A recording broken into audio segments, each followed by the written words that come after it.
आऊज़ुबिल्लाहिमिनश्शैतानिर्रजीम बिस्मिल्लाहिर्रहमानिर्रहीम अस्सलामुअलैकुम। मेरा नाम है हिरा तहरीम और आज हम जानेंगे ख्वाब में तोता या तोती देखने की मुख्तलिफ़ ताबीरों के बारे में। तो अगर आप ख्वाब में तोता या तोती देखने की मुख्तलिफ़ ताबीरों के बारे में जानना चाहते हैं तो काइंडली इस वीडियो को आखिर तक लाजमी देखिएगा।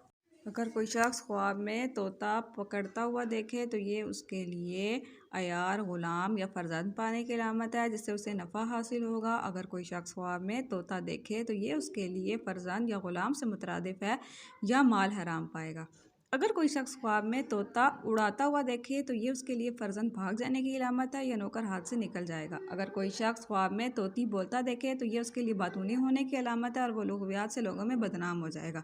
अगर कोई शख्स ख्वाब में तोती पाना देखे यानी उसको तोती मिली है तो ये उसके लिए लड़की कुंवारी पाने की अलामत है या शागिर्द नेक मिलने की अलामत है। अगर कोई शख्स ख्वाब में तोती से बातें करता हुआ देखे तो ये उसकी किसी लड़की से दोस्ती करने की अलामत है, लेकिन वो लड़की बेवफा हो जाएगी। अगर कोई शख्स ख्वाब में तोते का शिकार करता हुआ देखे तो ये उसके लिए हराम माल हासिल करने की कोशिश करने की अलामत है, वो बदनाम हो जाएगा और नाकाम भी हो जाएगा। तोते का गोश्त खाना। अगर कोई शख्स ख्वाब में तोते का गोश्त खाता हुआ देखे तो वो दौलत नाजायज़ तरीके से हासिल करेगा, रिश्वत, सूद और हराम खाने की अलामत है। अगर आप ख्वाब में तोता या तोती के मतलब किसी और ताबीर या किसी और सूरत के बारे में जानना चाहते हैं तो काइंडली हमें कमेंट सेक्शन में लाजमी बताइएगा। आज के लिए इतना ही। अल्लाह हाफिज़।